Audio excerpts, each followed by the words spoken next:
Swan diagram. In economics, a Swan diagram, also known as the Australian model, because it was originally published by Australian economist Trevor Swan in 1956 to model the Australian economy during the Great Depression, represents the situation of a country with a currency peg. Two lines represent a country's respective internal, employment versus unemployment, and external, current account deficit versus current account surplus, balance, with the axes representing relative domestic costs and the country's fiscal deficit.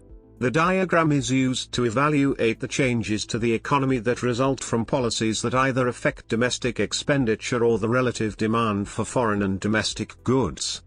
Mechanism.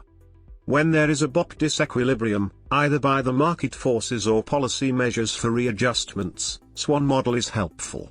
Internal balance looks forward to acquiring full employment with lowest possible inflation, whereas external balance looks towards a no surplus, no deficit position in the economy.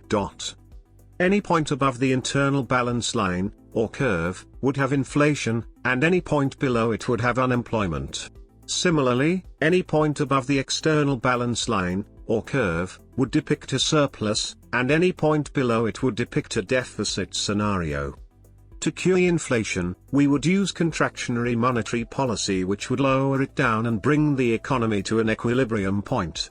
To curtail unemployment, we would use expansionary monetary policy, which would do the same as above. In order to cure current account deficit in the economy, we need to increase the exports by a devaluation, that would, in turn, help in increasing the employment by creating more jobs. For current account surplus, we would overvalue the currency so that the exports are diminished. The zone above the equilibrium point, the V-shaped, is called the critical zone because the problem there would be very close to equilibrium. So a policy measure might just worsen the condition by taking the economy past the equilibrium point.